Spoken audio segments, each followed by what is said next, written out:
বারবার দেখি দেখি বাংলার মুখ। গান স্যালুটের মধ্য দিয়ে শেষ বিদায় জানানো হলো দুই বাংলার জনপ্রিয় সঙ্গীত শিল্পী প্রতুল মুখোপাধ্যায়কে। এ সময় উপস্থিত সবাই 1 মিনিট নীরবতা পালন করেন।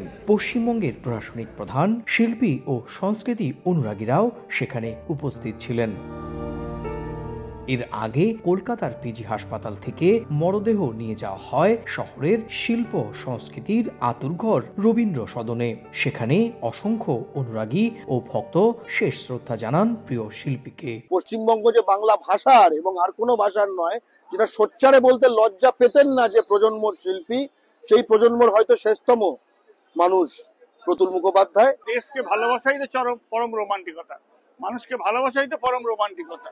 সেই কারণে গানের মধ্যে দেখবেন যে একটা ঢেউ খেলানো, একটা রোমান্টিক সুর আছে, একটা ঢেউ খেলানো বিষয় আছে। রাজ্যটির মুখ্যমন্ত্রী মমতা বন্দ্যোপাধ্যায় মন্ত্রিসভার কয়েকজন জ্যেষ্ঠ মন্ত্রী নিয়ে প্রয়াত সঙ্গীত শিল্পীকে শেষ শ্রদ্ধা জ্ঞাপন করেন।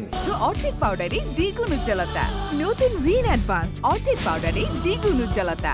আমি যখন দেখা করতে যাই আমি শুনি যে উনি দুদিন ধরে কোনো রেসপন্ড করছেন না, কিন্তু আমি যখন গিয়ে প্রথমবার বলে ডাকলাম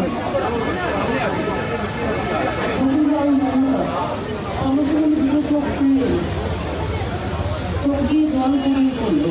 বার্ধক্যজনিত বিভিন্ন রোগে আক্রান্ত হলে গুরুতর অবস্থায় বেশ কয়েক সপ্তাহ ধরেই কলকাতার পিজি হাসপাতালে চিকিৎসা নিচ্ছিলেন প্রতুল মুখোপাধ্যায়। গেল সোমবার তার অন্ত্রে অস্ত্রোপচার হওয়ার পরই শারীরিক অবস্থার অবনতি হতে শুরু করে। শনিবার সকালে 83 বছরের প্রবীণ এই গুণী শিল্পী শেষ নিঃশ্বাস ত্যাগ করেন। এই শিল্পীর জন্ম বাংলাদেশের বরিশালে। মৃত্যুর কয়েকদিন আগে পর্যন্ত বাংলাদেশ বাংলাকে শ্রদ্ধা জানিয়ে গান করেছেন। তার মৃত্যুতে বাঙালি সংস্কৃতিতে গভীর ক্ষত তৈরি হলো বলেই মনে করছেন সংস্কৃতি প্রেমীরা।